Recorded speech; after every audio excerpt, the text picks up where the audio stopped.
نصیب چمکے ہے فرشیوں کے کہ عرش کے چاند آ رہے ہیں، جھلک سے جن کی فلک ہے روشن وہ شمس تشریف لا رہے ہیں، جھلک سے جن کی فلک ہے روشن وہ شمس تشریف لا رہے ہیں۔ نثار تیری چہل پہل پر ہزار عید ربیع الاول، سوائے ابلیس کے جہاں میں سبھی تو خوشیاں منا رہے ہیں، سبھی تو خوشیاں منا رہے ہیں۔ اسی اشعار کے ساتھ میں خطیب اہل سنت حضرت مولانا محمد باقر علی صدیقی قادری چشتی صاحب فارغ التحصیل سیاحت سے التماس کرتا ہوں کہ اس نورانی جلسے میلاد النبی صلی اللہ علیہ وسلم سے خطاب فرما کر ہم سب کے دلوں کو نور سے منور اور مجلہ فرمائے۔ حکومت نے بڑی ہی پابندیاں لگائی تھی، اہل بیت کے چاہنے والوں کو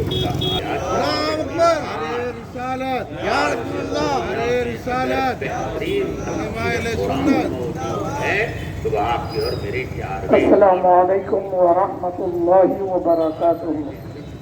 ادا کیا جاتا ہے الحمدللہ الحمدللہ رب العالمین والصلاة والسلام علی سید الاولین والآخرین نبی الانبیاء والمرسلین وعلی آلہ واصحابہ ومن تبعہم بإحسان الی یوم الدین، اما بعد۔ اور ایسا زہر دے دیا کہ ماں اعوذ باللہ من الشیطان الرجیم، بسم اللہ الرحمن الرحیم۔ قد جاءكم من الله نور وكتاب مبين، صدق الله العظيم وصدق رسوله النبي الأمين الكريم، ونحن على ذلك لمن الشاهدين والشاكرين۔ جس کا 5 برس الحديث عن رسول الله صلى الله عليه وسلم قال رسول الله صلى الله عليه وسلم أول خلق الله نوري، او كما قال عليه الصلاة والسلام۔ بابا کی نماز میں پڑھا ہوں جہاں میں غل ہوا محبوب رب العالمین آیا، کربلا کا رخ کر کے کہا شہنشاہ دو عالم صاحب تاج و نگی آیا۔ آپ کی غربت سے میرا سلام، آپ کا نام حاضرین محترم، ملا رہا جس آیت کا میں نے طرز تلاوت حاصل کیا ہے اس میں اللہ جل شانہ فرماتے ہیں تحقیق کہ تمہارے پاس اللہ کی جانب سے نور آ گیا۔ علامہ امام طبری اور امام ابن کثیر اور امام جلال الدین سیوطی اکثر مفسرین نے اس آیت میں نور سے مراد نور مصطفیٰ صلی اللہ علیہ وسلم دیا ہے کہ تحقیق تمہارے پاس اللہ کی جانب سے نور آ گیا۔ یہ نور نور مصطفیٰ ہے، یعنی حضور صلی اللہ علیہ وسلم تشریف لے آئے۔ اور اس آیت کا سباق اگر آپ دیکھیں گے تو اللہ تعالیٰ اہل کتاب سے مخاطب ہو کر فرما رہا ہے، اے اہل کتاب، میری جانب سے ایک ایسا رسول آیا ہے جو باتیں تم چھپاتے تھے ان کو یہ نبی بتائے گا۔ اور پھر آگے اللہ نے فرمایا قد جاءکم من اللہ نور وکتاب مبین، کہ تحقیق تمہارے پاس ایک نور اللہ کی جانب سے آ گیا۔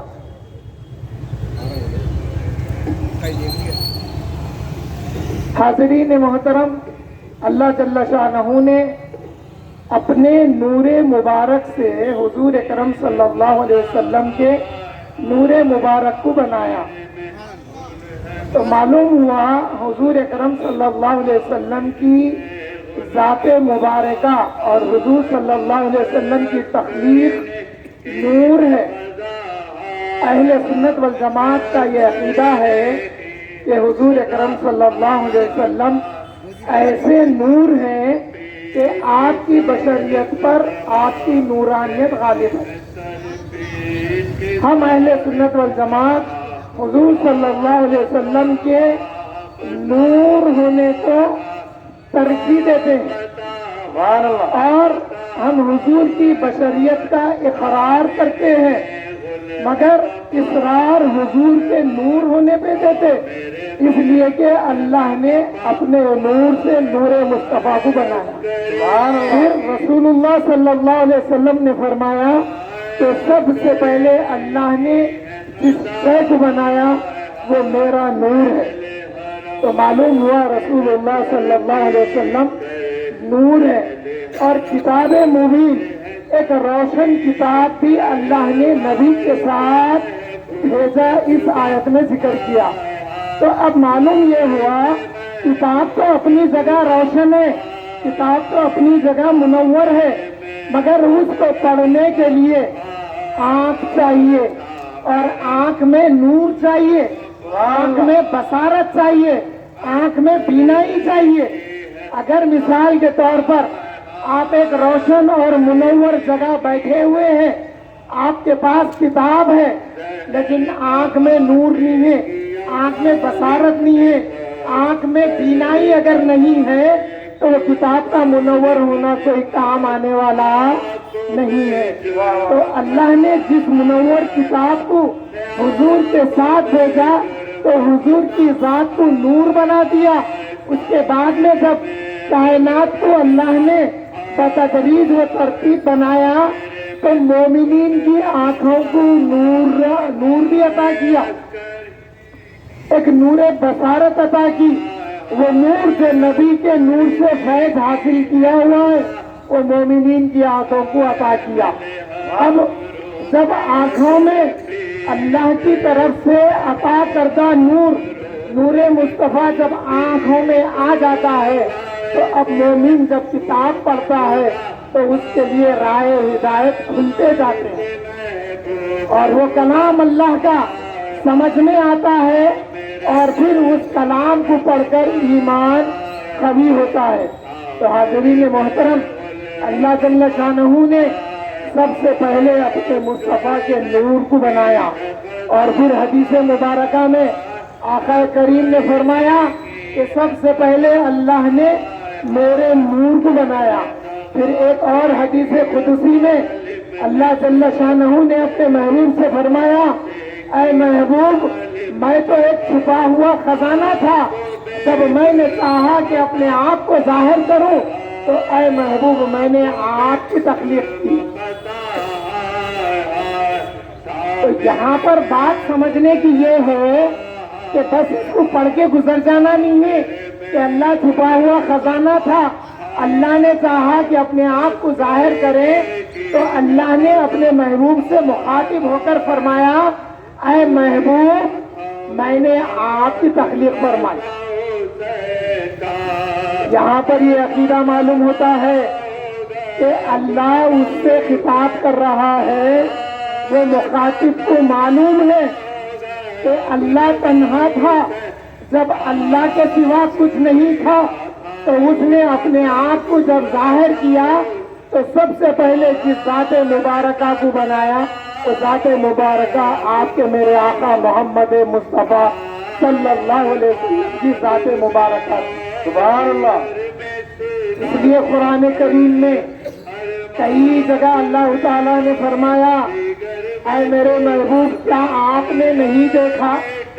اے محبوب وہ وقت یاد کریے. تو آقا کی اس دنیا میں جلوہ افروزی سے پہلے کے واقعات کو کبھی اللہ تعالیٰ نے الم ترا کہا، کبھی کہا وَإِذْ أَخَذَ اللَّهُ مِيثَاقَ النَّبِيِّينَ. اے محبوب وہ وقت یاد کرو جو عالم ارواح میں اللہ نے میثاق لیا تھا. تو حضور اکرم صلی اللہ علیہ وسلم کو خطاب کیا اس لیے کہ حضور اس وقت موجود تھے، اور سب سے اہم مخاطب حضور صلی اللہ علیہ وسلم کی ذات مبارکہ ہی تھی، اس لیے اللہ نے حضور سے خطاب کیا. تو پھر اللہ جل شانہ نے جب اپنے نور سے حضور کے نور کو بنایا.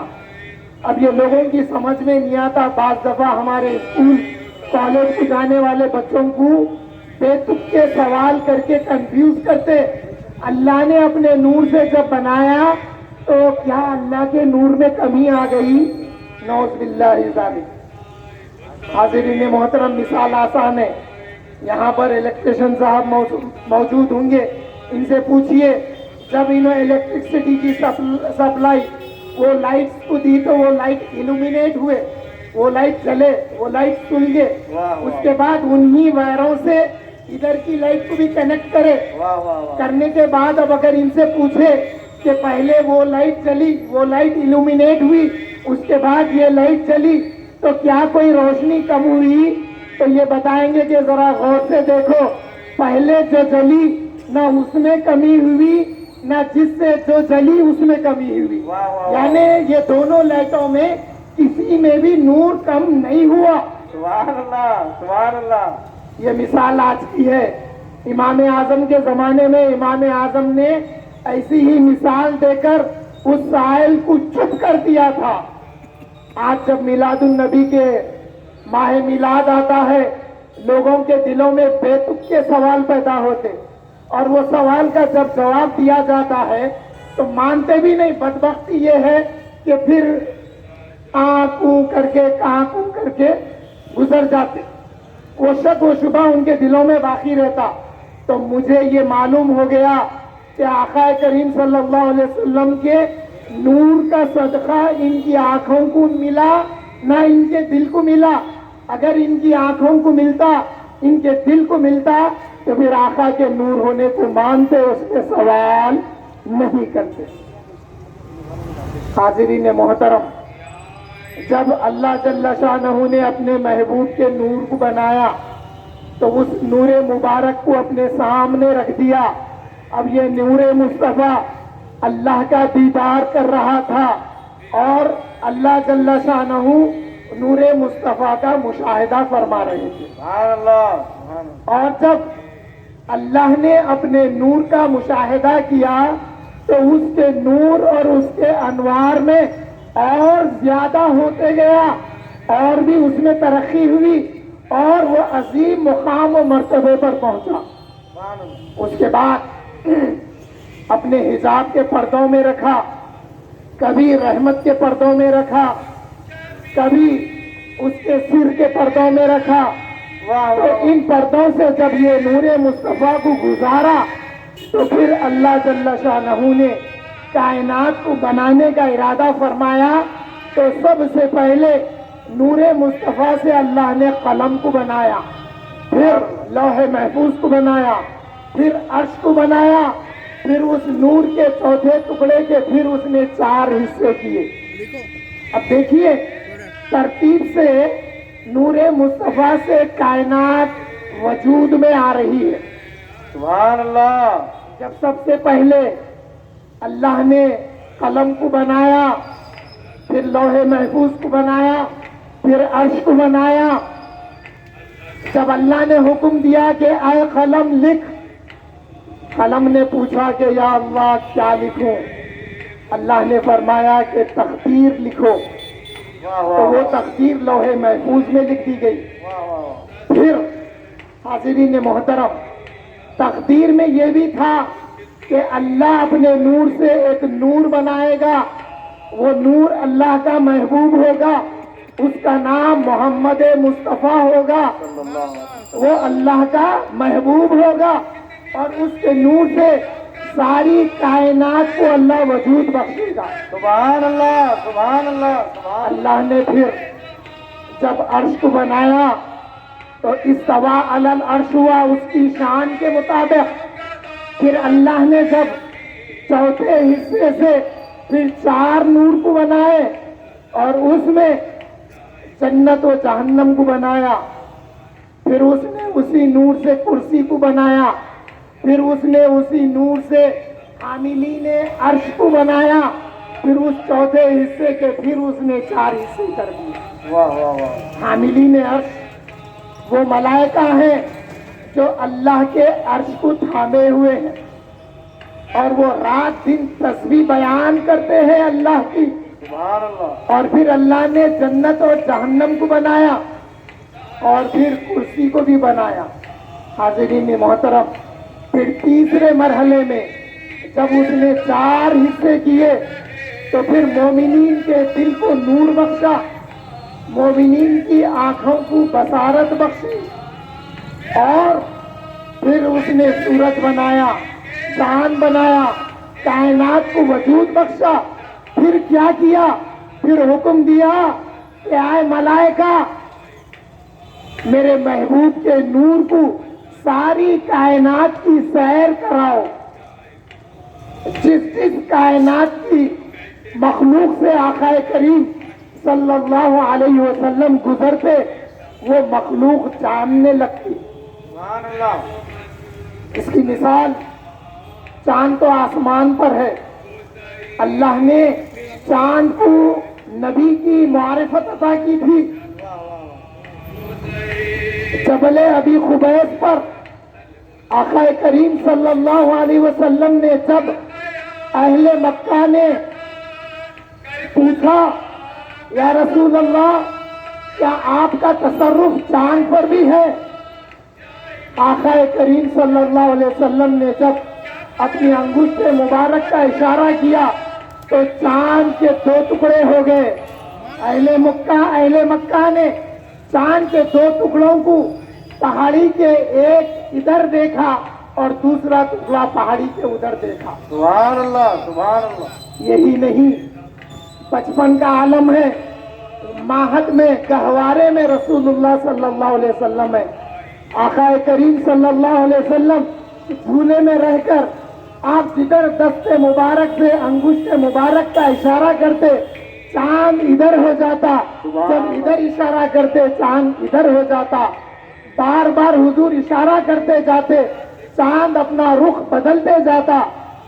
حضرت عباس بڑا مشاہدہ کرنے کے بعد یہ بات کو یاد رکھتے ہیں اور حضور کے چچا پوچھتے ہیں ایک موقع پہ وقت گزرنے کے بعد، یا رسول اللہ صلی اللہ علیہ وسلم میں آپ کو اور چاند کو دیکھتا تھا، جب آپ جدھر اشارہ کرتے چاند اپنی چال کو بدل لیتا تھا، چاند اپنا رخ بدل لیتا تھا، یا رسول اللہ یہ کیا بات تھی؟ آقا کریم نے فرمایا اے میرے چچا عباس، چاند کو جدھر میں اشارہ کرتا میرے اشارے سے چاند میری انگلی کے اشارے سے کبھی ادھر یا کبھی ادھر ہوتا تھا۔ سبحان اللہ، سبحان اللہ، تو چاند بھی حضور کی معرفت رکھتا تھا واہ، اور سورج بھی حضور کی معرفت رکھتا تھا۔ اللہ نے مقرر کر دیا کہ سورج مشرق سے نکلے مغرب میں ڈوبے، مگر ایک وقت وہ بھی آیا آقا کریم صلی اللہ علیہ وسلم کے زانوہ مبارک پر، حضرت علی کرم اللہ وجہہ کے زانوہ مبارک پر آقا کریم صلی اللہ علیہ وسلم اپنا سر مبارک رکھے ہوئے آنکھ بند ہے۔ اس کی تعویل لوگوں نے کئی طرح سے کی، وہ تعویل اپنی جگہ، سو رہے تھے کسی نے کہا، آنکھ بند کیے تھے کافی ہے، عصر کا وقت گزر گیا، مولا علی کی آنکھ سے آنسو جو گرے تو رخ مصطفیٰ پہ گرے۔ سبحان اللہ، مصطفیٰ جان رحمت نے پوچھا اے علی کیا نماز نہیں پڑھے عصر کی؟ عرض گزار ہوئے یا رسول اللہ میں نماز ادا نہیں کر سکا۔ آقا کریم نے اپنی نگاہیں آسمان کی طرف اٹھا کر عرض کیا، روایتوں میں آیا کہ دست مبارک اٹھا کے عرض کیا اے اللہ یہ علی تیری اور تیرے نبی کی اطاعت میں تھا، واہ واہ، اے اللہ ڈوبے ہوئے سورج کو پھر نکال۔ واہ واہ، تو پھر ڈوبا ہوا سورج بھی نکل آیا، کیونکہ سورج آقا کو جانتا تھا، ازل سے جانتا تھا۔ جب اللہ نے ابھی تخلیق کی تھی ابھی اس کی روٹ مقرر نہیں کی گئی تھی کہ وہ مشرق سے نکلے مغرب میں ڈوبے۔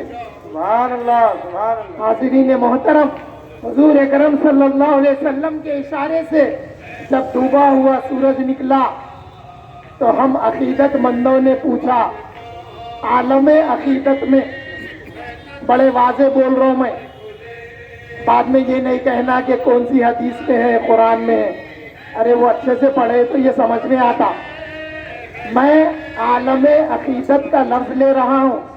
عالم عقیدت نے سورج سے پوچھا اے سورج جو تو اب نکلا ہے ڈوبنے کے لیے کتنا وقت لے گا؟ کہ ہمیشہ جتنے وقت میں تو ڈوب جاتا تھا اتنے وقت میں ڈوب جائے گا. تو سورج نے کہا کہ نہیں، اب میں علی کی نماز کے لیے نکلا ہوں. علی جتنی دیر نماز پڑھیں گے مجھے انتظار کرنا پڑے گا. حاضرین محترم، رسول اکرم صلی اللہ علیہ وسلم کے نور مبارک کو لے کر ساری کائنات کا مشاہدہ کرایا گیا، یعنی ساری کائنات کو متعارف کرایا گیا کہ دیکھو یہ نور مصطفیٰ کا نور ہے، یہ محبوب رب العالمین ہے، ان کے نور کے صدقے میں تمہیں وجود اللہ نے بخشا. سبحان اللہ سبحان اللہ. حاضرین محترم، حضور اکرم صلی اللہ علیہ وسلم کا نور مبارک جب اللہ نے فرمایا کہ اے میرے محبوب آپ ان ارواحوں پر اپنا نور بکھیرو، تو آقا کریم صلی اللہ علیہ وسلم نے عالم ارواح میں جب اپنے نور کی نظر روحوں پر ڈالی تو ایک حلقہ بن گیا نور کا، اور اس حلقے میں آقا کریم کے نورانی حلقے میں جتنی ارواحیں آ گئی تھی. اب سمجھنے کے لیے ایک مثال دیتا ہوں. اگر آپ کے ہاتھ میں ٹارچ ہے، ٹارچ لائٹ ہے، اگر آپ وہ ٹارچ لائٹ ڈالتے ہیں تو ایک گول روشنی کا حلقہ بن جاتا. اس کے علاوہ اس کے اطراف میں سیاہی پھیلی ہوئی رہتی، تاریکی پھیلی ہوئی رہتی، مگر جتنی روشنی پڑتی اتنا حصہ روشن اور منور ہو جاتا. تو وہ منور روحیں جو ہوئی عالم ارواح میں پوچھنے لگی اے اللہ یہ کس کا نور ہے جو ہم پر چھا گیا ہے؟ یا اللہ یہ کس کا نور ہے جو ہم پر غالب آ گیا؟ یا اللہ یہ کس کا نور ہے جس نے اپنے دائرے میں لے لیا ہے؟ اللہ نے فرمایا اے ارواح سنو، یہ نور میرے مصطفیٰ کا نور ہے، یہ میرے محبوب محمد کا نور ہے. سبحان اللہ. اگر تم اس نور پر ایمان لاؤ گے تو پھر میں تمہیں نبوت اور رسالت عطا کروں گا. سبحان اللہ سبحان اللہ. یہ تفسیر ہے، یہ شان نزول ہے اس آیت کا جس کی تفسیر مولا علی کرم اللہ وجہہ بیان فرماتے ہیں. اللہ تعالیٰ نے جب فرمایا وَإِذْ أَخَذَ اللَّهُ مِيثَاقَ النَّبِيِّينَ، اور اللہ نے جب نبیوں سے ایک وعدہ لیا، یہ وعدہ وہی تھا کہ اے ارواح سنو، تم اگر میرے محبوب پر ایمان لاتے ہو تو میں تمہیں نبوت اور رسالت عطا کروں گا. اسی لیے آقا کریم صلی اللہ علیہ وسلم کے نور ہونے پر انبیاء اور رسولوں کو نبوت اور رسالت عطا کی گئی. اسی لیے آقا ہمارے نبی الانبیاء والمرسلین ہیں، نبیوں کے بھی نبی ہیں، رسولوں کے بھی رسول ہیں. تو جب اللہ نے فرمایا کہ جب اللہ نے نبیوں سے ایک عہد لیا، پھر آگے اس عہد کو ایلابریٹ کرتے ہوئے اللہ نے فرمایا لما آتیتکم من کتاب و حکمہ، اے انبیاء اے ارواح سنو، جب میں کتاب اور تمہیں حکمت عطا کروں یعنی نبوت اور رسالت عطا کروں، پھر ثم جاءکم، پھر تمہارے پاس میری طرف سے میرا محبوب آ جائے، یعنی تمہارے دنیا میں ہوتے ہوئے اگر میرا محبوب میرا مصطفیٰ محمد مصطفیٰ اگر تمہارے درمیان میں آ جائے تو پھر لَتُؤْمِنُنَّ بِهِ، کہ تم میرے محبوب پر ضرور ایمان لانا. سبحان اللہ سبحان اللہ. وَلَتَنْصُرُنَّهُ، اور ان کی نصرت کرنا.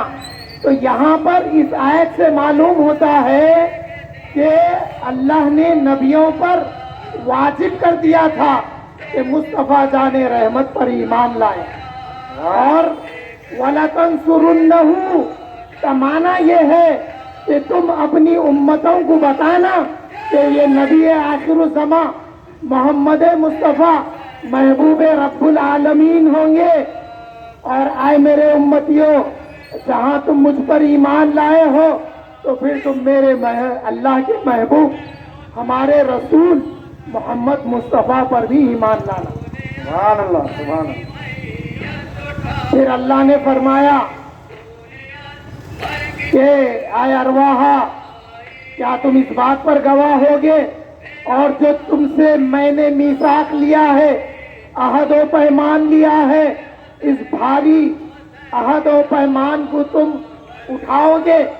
تو انہوں نے کہا کہ ہاں ہمارے رب، ہم اس عہد و پیمان کو اور اس بوجھ کو، اس ذمہ داری کو ہم ضرور اٹھائیں گے۔ اللہ نے فرمایا فَشَهَدُوا، تو تم گواہ ہو جاؤ اس بات پر، وَأَنَا مَعَكُمْ مِنَ الشَّاهِدِينَ، اور میں بھی تمہاری شہادت پر میں بھی شاہد ہو جاتا ہوں۔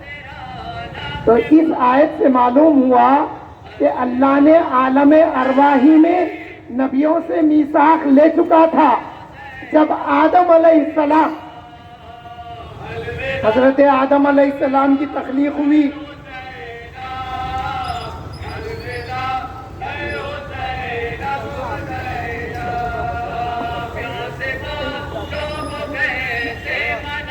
صحیح بات ہے۔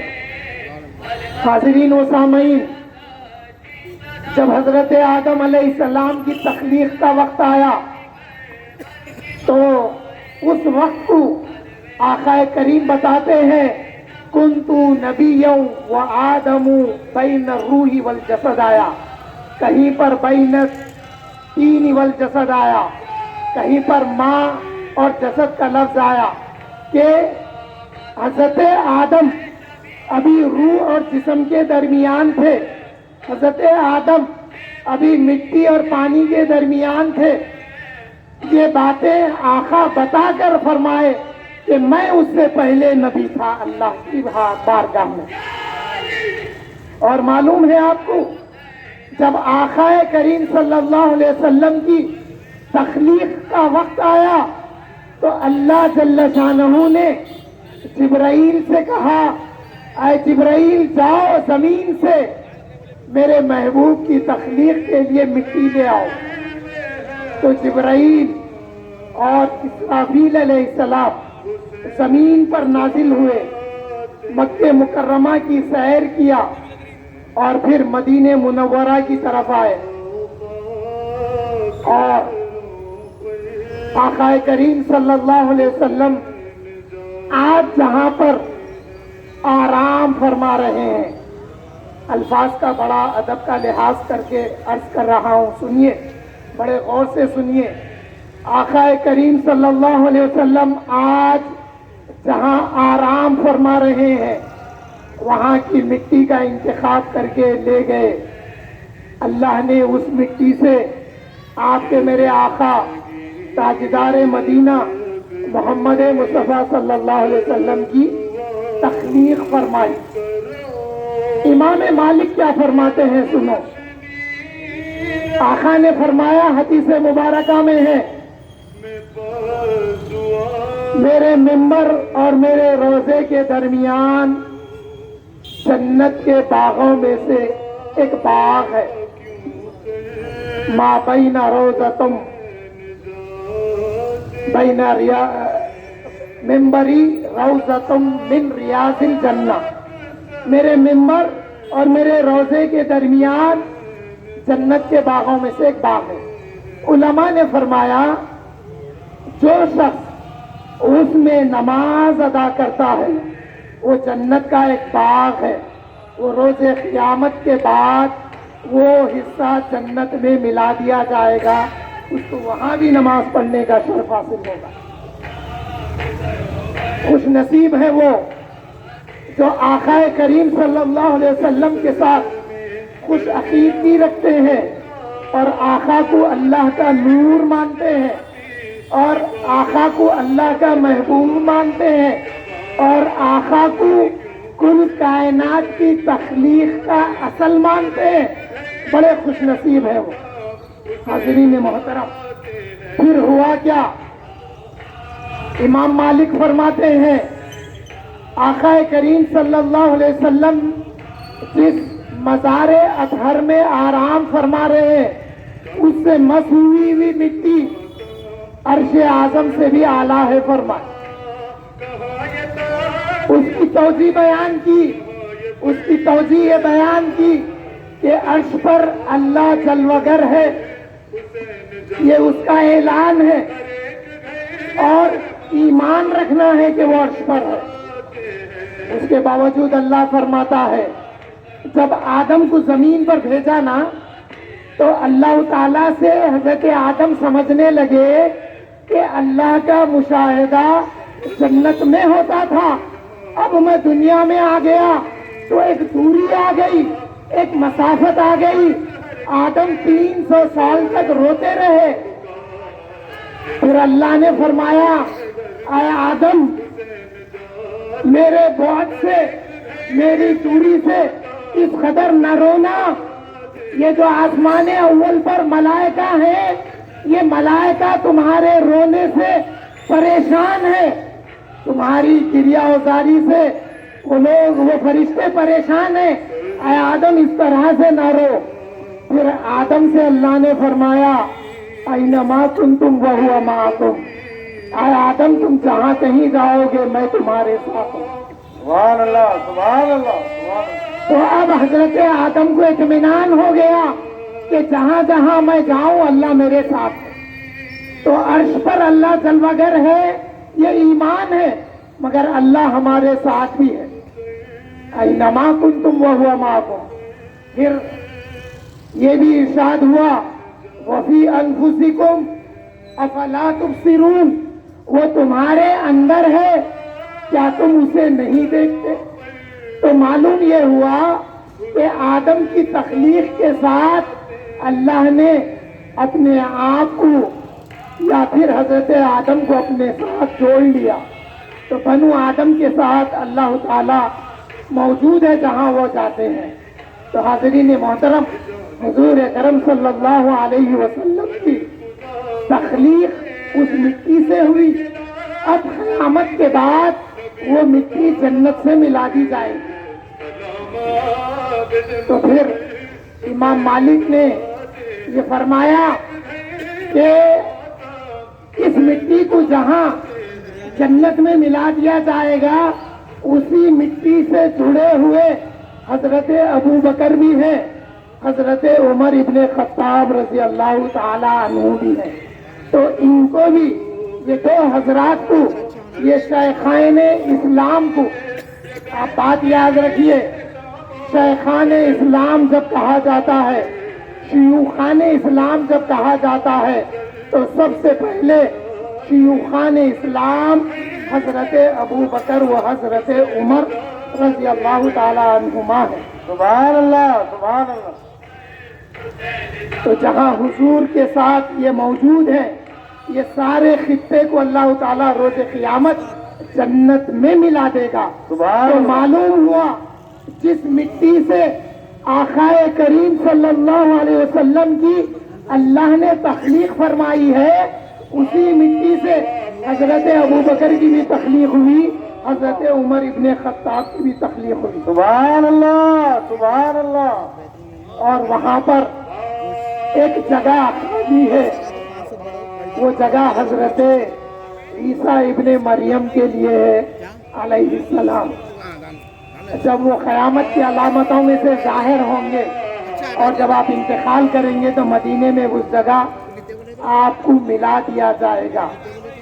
حاضرین محترم، حضرت آدم کی جب تخلیق ہوئی اور جب روح پھونکی گئی حضرت آدم میں تو وہ روح قرار نہیں پا رہی تھی، وہ روح اندر ٹک نہیں رہی تھی۔ حضرت آدم کی طبیعت میں ایک اضطرابی کیفیت، ایک بے چینی تھی۔ پھر اللہ تعالیٰ نے حضرت آدم کے ماتھے میں جب نور مصطفیٰ کو رکھا تو پھر حضرت آدم کی روح قرار پا گئی. سبحان اللہ.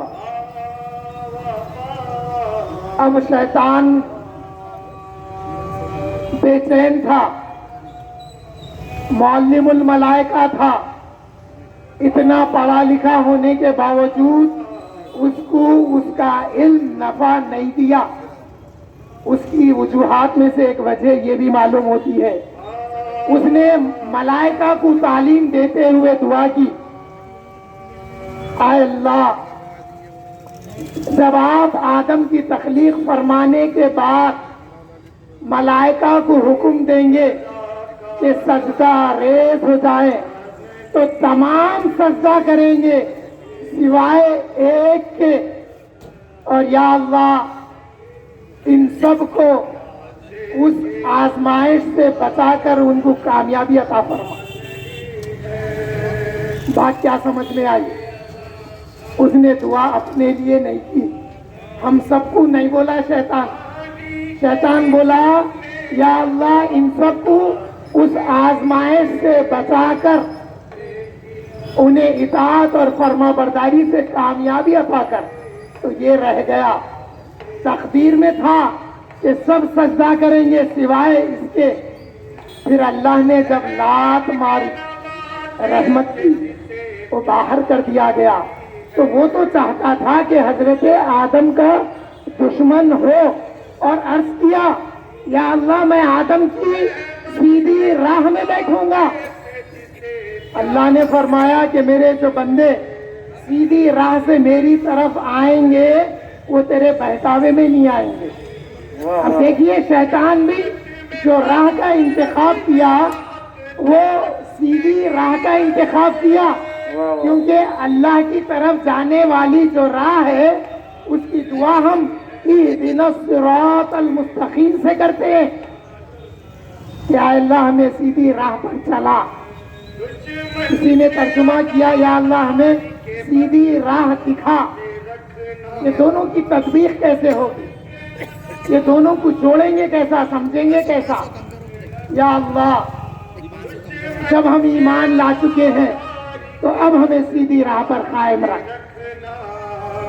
بعض دفعہ اگر وہ راہ نمایاں نہ ہو سکے تو یا اللہ ہمیں سیدھی راہ دکھا تاکہ ہم سیدھی راہ پر چلیں. اور ایک نقطہ سنیے، امام ابن سیرین نے کیا فرمایا؟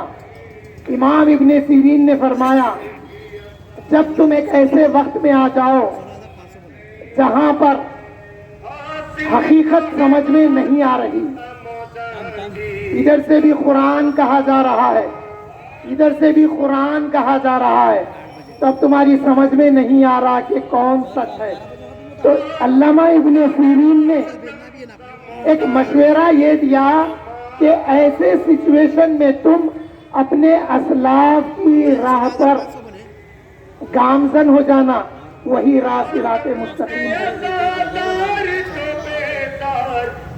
تو حاضرین محترم، شیطان عرض کیا یا اللہ یہ جو مٹی کا آدم آپ نے تیار کیا ہے مولا اس کو دیکھنا چاہتا ہوں. ناک کے ایک حصے سے داخل ہوا، سیدھی جانب سے ناک کے داخل ہوا، پورے جسم کا مشاہدہ کیا، اور جب واپس آ رہا تھا تو دل میں جب گھسا تو دل میں ایک آواز آ رہی تھی. اس آواز کو آج کے ڈاکٹرز، آج کی سائنس کہتی ہے کہ دل سے جو آواز آ رہی ہے، ہم جب اسٹیتھوسکوپ لگاتے ہیں تو ہمارے کانوں میں وہ آواز لب ڈب کی سی سنائی دیتی ہے. اس آواز کے متعلق صوفیاء نے، محدثین نے، مفسرین نے، متکلمین نے فرمایا کہ یہ جو آواز ہے دل رب کی ذکر کر رہا ہے، دل رب کے نعرے لگا رہا ہے. دل جب رب کا ذکر کر رہا ہے تو پھر ان کو یہ آواز لب ڈب کی سی سنائی دیتی ہے. اسی لیے جب دل رب رب کرتا ہے تو اللہ جل شانہ نے فرمایا، آقا کریم صلی اللہ علیہ وسلم نے اس بات کی بشارت دی کہ مومن کا دل جب ذکر الہی کرتا ہے تو اس کے دل سے رب رب کی آواز آتی ہے۔ تو اللہ نے پھر بشارت سنائی کہ مومن کا دل عرش الہی ہے، فرمایا جس کے دل سے ذکر خدا ہوتا ہے وہ مقام، وہ دل میں اللہ تعالیٰ ہوتا ہے۔ جہاں اللہ ہوتا ہے وہاں پہ رسول اللہ بھی ہوتے ہیں۔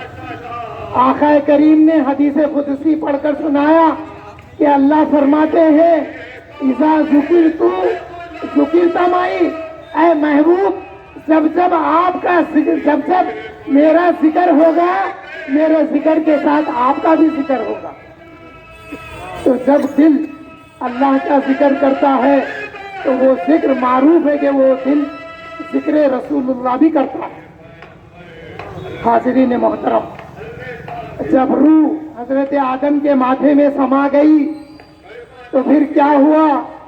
حضرت آدم کی نگاہیں جو اٹھی تو وہ عرش اعظم کی طرف اٹھی۔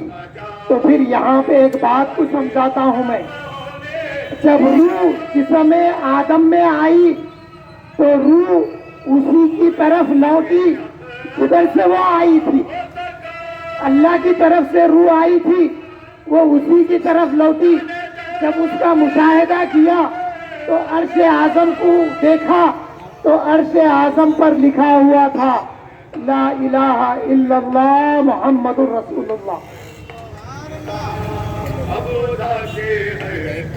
حاضرین محترم، اس لیے روح زمین کی طرف نہیں جاتی، مرنے کے بعد جسم زمین کی طرف جاتا، کیونکہ جسم مٹی سے بنا ہوا ہے تو وہ مٹی کی طرف جاتا۔ اب یہ جو کمبینیشن آف جسم اور روح تھا، اب یہ جب انتقال ہوتا ہے تو دونوں میں علیحدگی آ جاتی۔ جسم مٹی کا تھا، مٹی میں گیا، روح اللہ کی طرف سے تھی، اللہ کی بارگاہ میں حاضر ہو جاتی ہے۔ سبحان اللہ۔ اللہ تعالیٰ ان روحوں کو جنت میں مسکن عطا کرتا ہے، اور وہ روحیں اپنے مقام و مرتبے کے لحاظ سے جنت میں ہوتی ہے۔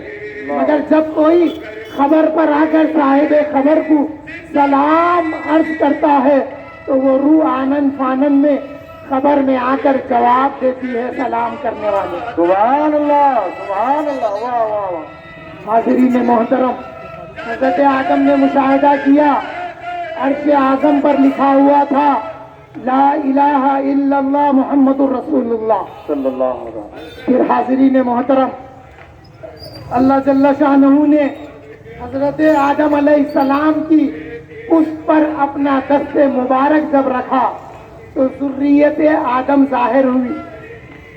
حضرت آدم کی پشت سے ذریت ظاہر ہوئی، اس میں ایک نور چمکا۔ حضرت آدم پوچھنے لگے، یا اللہ یہ نور کس کا نور ہے؟ اللہ نے فرمایا، اے آدم تمہاری اولاد میں ایک میرا بندہ ہوگا، اس کا نام داؤد ہے، اس کا یہ نور ہے۔ پھر اور نور چمکا اور نور ظاہر ہوا، ان سارے نوروں میں ایک نور سب سے منور تھا۔ تو آدم نے پوچھا، یا اللہ یہ سارے نوروں میں یہ نور سب سے منور ہے، یہ نور کس کا نور ہے؟ تو اللہ جل شانہ نے فرمایا، اے آدم یہ تمہارے صاحبزادہ اور میرا پیارا، میرا محبوب محمد مصطفیٰ کا نور ہے۔ سبحان اللہ، سبحان اللہ، سبحان اللہ۔ جب آدم نے یہ سنا تو آدم کہنے لگے، یا اللہ بیٹا باپ سے عظمت پا جائے گا، واہ واہ واہ واہ۔ بیٹا باپ سے عظمت پا جائے گا۔ اللہ نے جبرائیل کو حکم دیا کہ اے جبرائیل جاؤ آدم کے دل میں میرے محبوب کی عظمت کے متعلق ایک نقطہ یا نقطہ پیدا ہو گیا ہے۔ آدم نے یہ کہا کہ بیٹا عظمت پا جائے گا باپ سے، آئے جبرائیل جا کے اس سیاہ نقطے کو نکال دینا. تو جب وہ نکال دیا گیا تو وہ گیہوں کے دانے کی شکل میں آ گیا. جی اس بات کا ذکر عبداللہ شاہ صاحب قبلہ محدث دکن رحمت اللہ علیہ نے اپنی کتاب میلاد نامے میں بھی اس کا ذکر کیا. سبحان اللہ. گندم جو ہے نا آپ دیکھیں گے تو وہ ایسا رہتا. تو پھر اسی گندم کے پاس جانے سے اللہ نے منع کیا. اے آدم اس طرح کا خیال دوبارہ اپنے دل میں نہ لانا. مگر شیطان لگا ہوا تھا. شیطان کہنے لگا اے آدم جانتے ہو اللہ نے اس گندم سے دور کیوں رکھا؟